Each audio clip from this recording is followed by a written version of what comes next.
نوح علیہ السلام کا ایک بیٹا سام تھا۔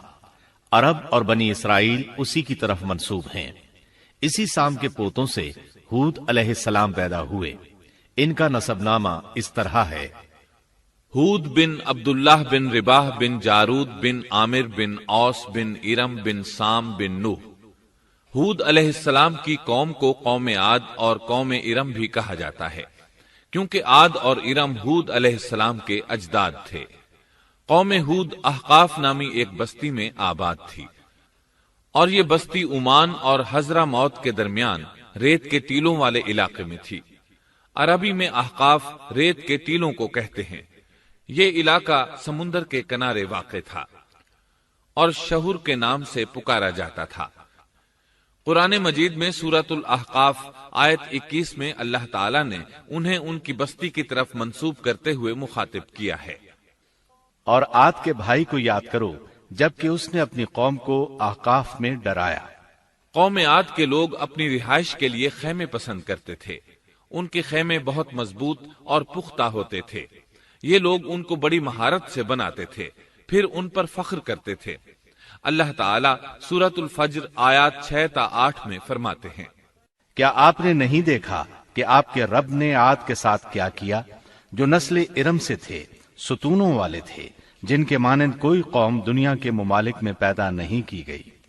اللہ تعالیٰ نے ان کی کاریگری اور فن کی ایک مثال دی ہے کہ وہ ایسے خیموں میں آباد تھے جن کے ستون بہت مضبوط تھے، طاقتور تھے۔ ان لوگوں نے شہروں اور بستیوں کو ایسی کاریگری سے بنایا کہ ان کے متعلق عجیب و غریب روایات مشہور ہو گئیں۔ یہ نرم زمین میں خیمے بناتے تھے، اس کے ساتھ پہاڑوں میں محل بھی بناتے تھے۔ حالانکہ رہائش کے لیے زمین پر خیمے موجود تھے، گویا بیکار دولت اور وقت برباد کرتے، پھر اس پر فخر کرتے۔ شہروں میں جو راستے اور سڑکیں تھیں وہ بہت چوڑی تھیں۔ ان جیسے طویل اور قوی لوگ بعد میں پیدا نہیں ہوئے۔ کاریگری اور فنکاری میں یہ لوگ اس مقام تک پہنچے کہ پھر کوئی نہ پہنچ سکا۔ یہ لوگ عرب تھے اور عربی میں بات چیت کرتے تھے۔ ہود علیہ السلام بھی عربی تھے۔ اسماعیل علیہ السلام سے پہلے کے عرب باشندے عرب عاربہ کہلاتے ہیں۔ ان کے مشہور قبائل یہ ہیں: عاد، سمود، جرہم، امیم، قحطان اور مدین وغیرہ۔ ابراہیم علیہ السلام کی اولاد میں اسماعیل علیہ السلام کے بعد آنے والے لوگ عرب مستعربہ کہلاتے ہیں۔ اسماعیل علیہ السلام عربی نہیں تھے، کنعانی تھے۔ جب ابراہیم علیہ السلام اسماعیل علیہ السلام کو مکہ معظمہ میں چھوڑ آئے اور اسماعیل علیہ السلام نے عربوں سے میل جول قائم کیا تو ان سے عربی سیکھ لی اور اس میں بہت مہارت پیدا کر لی، یہاں تک کہ آپ کو عرب کا فصیح کہا جانے لگا۔ اہل عرب میں فصاحت و بلاغت آپ ہی سے آئی۔ رسول اللہ صلی اللہ علیہ وسلم بھی اسی انداز میں فصیح و بلیغ عربی میں بات کرتے تھے۔ طوفان نوح کے بعد جب دوبارہ لوگوں کو پیدا کیا گیا تو وہ ایک مرتبہ پھر ان بستیوں میں رہنے کے لیے چلے گئے جہاں نوح علیہ السلام رہا کرتے تھے۔ نوح علیہ السلام شام کے شمال اور ترکی کے جنوبی علاقوں میں رہا کرتے تھے۔ لوگ یہاں آباد ہو گئے، پھر یہاں سے کچھ لوگ فلسطین اور شام کی طرف ہجرت کر گئے اور کچھ لوگ جزیرے کی طرف ہجرت کر گئے، اور قوم عاد جزیرے کے جنوب میں آ کر آباد ہو گئی۔ اس وقت تمام لوگ توحید پر تھے۔ طوفان کے ساتھ جب زمین پامال ہو گئی تو اس پر سوائے نوح علیہ السلام کی اولاد کے اور کوئی زندہ نہ رہا۔ یہ لوگ توحید پرست تھے، لیکن وقت کے ساتھ ساتھ قوم عاد آباد ہوئی اور شیطان نے ان کے دلوں میں وسوسہ ڈالا۔ اس طرح وہ شیطان کی عبادت کرنے لگے۔ چنانچہ قوم نوح کے بعد سب سے پہلے جس قوم نے بت پرستی اختیار کی وہ قوم عاد تھی۔ اس قوم کو اللہ تعالیٰ نے بہت ڈیل ڈول دیا تھا۔ وہ بہت طاقتور قوم تھی۔ مفسرین بیان کرتے ہیں کہ ان کے جسم بہت مضبوط اور ٹھوس تھے، قد بہت لمبے تھے۔ آدم علیہ السلام کا قد 60 ہاتھ تھا۔ اس قوم کا قد بھی قریباً اتنا ہی تھا۔ اس طرف سورۃ الاعراف آیت 69 میں اشارہ موجود ہے۔ اللہ تعالیٰ فرماتے ہیں: اور تم وہ حالت یاد کرو جب اللہ نے تمہیں قوم نوح کے بعد جانشین بنایا اور ڈیل ڈول میں تمہیں زیادہ پھیلاؤ دیا، سو تم اللہ کی نعمتوں کو زیادہ یاد کرو تاکہ تم فلاح پا جاؤ۔ ہود علیہ السلام کی زبانی اللہ تعالیٰ ان کی فنکاری کو بیان کرتے ہوئے فرماتے ہیں کہ ہود علیہ السلام نے ان سے کہا، کیا تم ایک ایک ٹیلے پر بطور کھیل نشان لگا رہے ہو؟ مطلب یہ کہ یہ لوگ پہاڑوں کی چوٹیوں پر محل تعمیر کرتے تھے۔ جب ان سے کہا جاتا کہ تم رہتے تو زمین پر ہو اور گھر پہاڑوں پر بناتے ہو، اس کی کیا وجہ ہے؟ اور تم اتنے مضبوط محل تعمیر کر رہے ہو، گویا ہمیشہ یہیں رہو گے۔ وہ لوگ دراصل ٹیلوں، گھاٹیوں، دروں اور پہاڑوں پر عمارات تعمیر کرتے تھے، اور ان کا مقصد ان میں رہنا نہیں تھا، بلکہ صرف کھیل کود کے لیے ایسا کرتے تھے۔ ہود علیہ السلام نے انہیں جھنجھوڑا کہ تم ایسا کام کیوں کرتے ہو جس کا کوئی مقصد نہیں، جس کام کے فضول ہونے میں کوئی شک نہیں۔ ہود علیہ السلام انہیں واعظ کرتے تھے، اے میری قوم، اللہ نے تمہیں بڑی قوت سے نوازا ہے۔ تمہاری طاقت کا عالم یہ ہے کہ جب تم کسی پر ہاتھ ڈالتے ہو تو ظلم کرتے ہو، کوئی شخص تمہارے سامنے آنا گوارا نہیں کرتا۔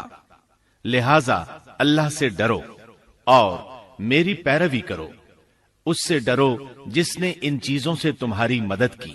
اللہ تعالیٰ نے اپنی ہر طرح کی نعمت، مال، اسباب، اولاد، باغات، شہر، قوت، جسامت اور صنعت کاری سے تمہیں نوازا ہے، لہذا تم اللہ سے ڈرو اور میری اطاعت کرو۔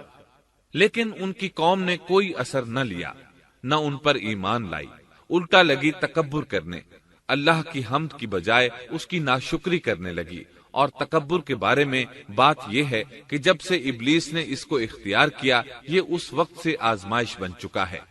اللہ تعالیٰ سورہ حامیم السجدہ آیت 15 میں فرماتے ہیں، پس قوم عاد نے تو بے وجہ زمین میں سرکشی شروع کر دی اور کہنے لگے کہ ہم سے زوراور کون ہے؟ کیا انہیں یہ نظر نہ آیا کہ جس اللہ نے انہیں پیدا کیا ہے وہ ان سے بہت ہی زیادہ زوراور ہے؟ جب یہ لوگ اپنی سرکشی اور کفر میں حد سے بڑھ گئے، تب اللہ تعالیٰ نے ہود علیہ السلام کو ان کی طرف بھیجا۔ انہوں نے انہیں اللہ کی طرف بلایا اور کہا، اے میری قوم، اللہ کی عبادت کرو، اس کے سوا تمہارا کوئی معبود نہیں۔ کیا تم ڈرتے نہیں؟ قوم کے کافر سردار کہنے لگے، ہم تو دیکھتے ہیں کہ تو نری بے وقوفی میں ہے، ہمارے خیال میں تو جھوٹا ہے۔ اس پر ہود علیہ السلام نے فرمایا، میری قوم، میں بے وقوف نہیں، میں تو تمام جہانوں کے پروردگار کی طرف سے بھیجا گیا ہوں، تمہیں اپنے رب کے پیغامات پہنچا رہا ہوں، اور ہوں بھی تمہارا دلی خیرخواہ اور امانت دار۔ کیا تم اس بات سے تعجب کرتے ہو کہ تم میں سے ایک شخص کی معرفت، اللہ کا ذکر تم تک پہنچا کہ وہ تمہیں خبردار کر دے؟ تم اللہ کی اس نعمت کو یاد کرو کہ اس نے تمہیں قوم نوح کے بعد خلیفہ بنایا اور ڈیل ڈول میں تمہیں زیادہ پھیلاؤ دیا۔ تم اللہ کے احسانات کو یاد کرو تاکہ فلاح اور نجات پا جاؤ۔ ہود علیہ السلام نے اللہ کی عظیم نعمتوں کے ساتھ انہیں نصیحت کی، لیکن وہ بدبخت کفر ہی کرتے رہے۔ آخر انہیں جھنجھوڑنے کے لیے انہوں نے فرمایا، اے میری قوم، اللہ ہی کی عبادت کرو، اس کے سوا تمہارا کوئی معبود نہیں۔ تم تو صرف بہتان بازی کر رہے ہو، یعنی جن بتوں کی تم پوجا کر رہے ہو ان کی پوجا تم نے خود گھڑی ہے۔ اللہ تعالیٰ نے تو اس کے متعلق کوئی دلیل نازل نہیں فرمائی۔ میری قوم کے لوگوں، میں تم سے اس دعوت و تبلیغ کی کوئی اجرت نہیں مانگتا، میرا اجر اس کے ذمے ہے جس نے مجھے پیدا کیا ہے، تو کیا تم پھر بھی عقل سے کام نہیں لیتے؟ اے میری قوم کے لوگوں، اپنے رب سے گزشتہ گناہوں کی معافی طلب کرو، آئندہ گناہوں سے توبہ کرو، تاکہ وہ برسنے والے بادل تم پر بھیج دے اور تمہیں طاقت میں اور بڑھا دے، تاکہ تم گناہگار ہونے کے باوجود روگردانی نہ کرو۔ ہود علیہ السلام مسلسل انہیں دعوت دیتے رہے، لیکن وہ ظالم قوم نوح کی طرح ان کا مذاق اڑانے لگی اور کہنے لگی، ہمارے خیال میں تو بے وقوف ہے، اور شاید تو ہمارے کسی معبود کے بڑے جھپٹے میں آ گیا ہے، تو ہمارے بتوں کو برا کہتا ہے، اس لیے ان میں سے کسی کی مار تم پر پڑی ہے، اسی لیے تو ذہنی مریض بن گیا ہے۔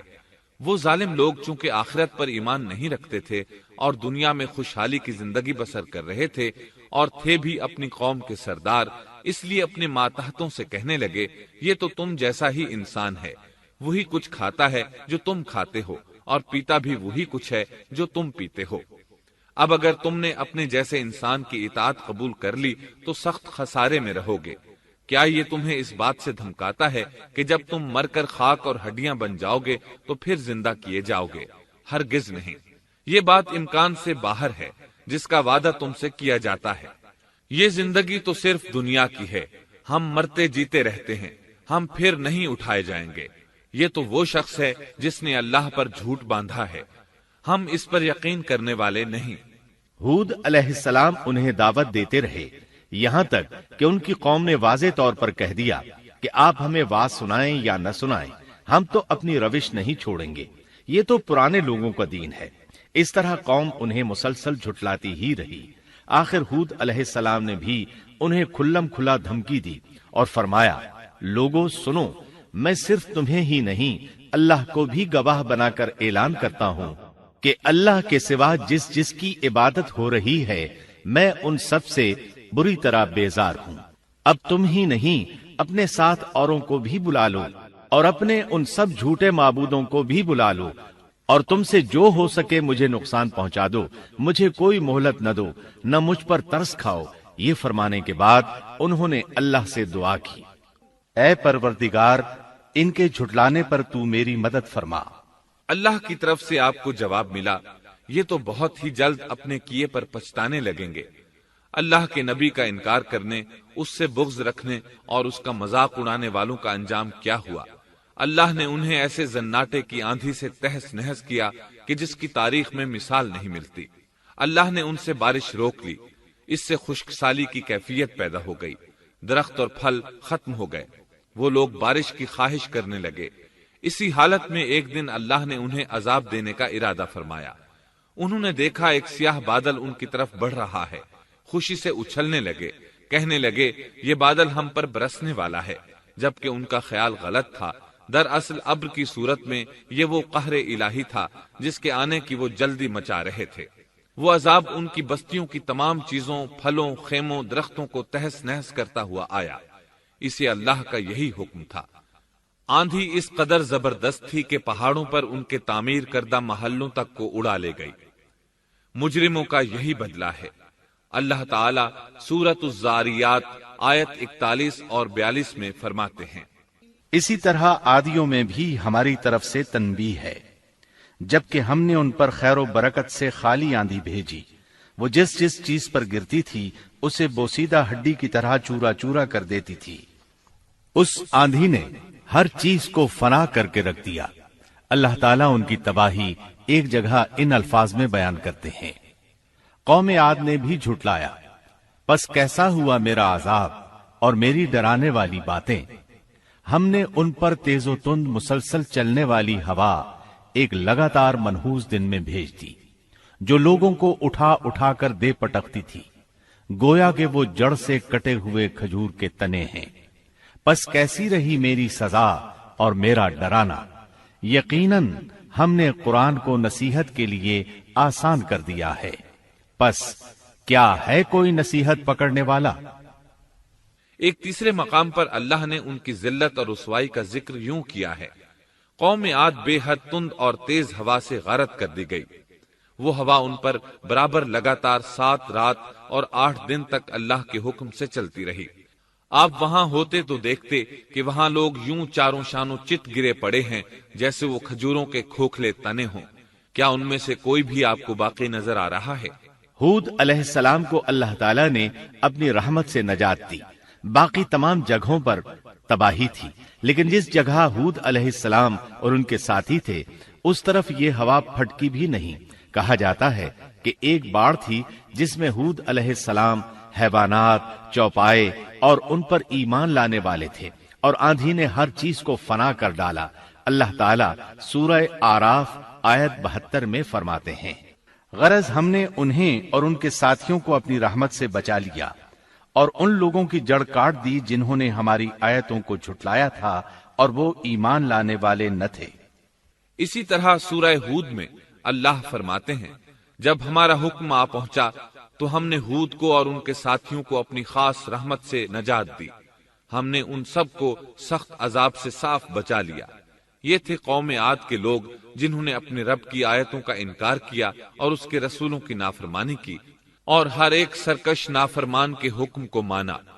دنیا میں بھی ان پر لعنت لگا دی گئی اور قیامت کے دن بھی۔ دیکھ لو قوم عاد نے اپنے رب سے کفر کیا، ہود کی قوم عاد پر لعنت ہو۔ اس طرح قوم عاد تباہ ہو گئی۔ ان کے بعد مومنوں نے ان کے باقی بچ جانے والے مکانات پر قبضہ کر لیا اور وہاں رہنے لگے۔ پھر ہود علیہ السلام نے حضرہ موت میں وفات پائی۔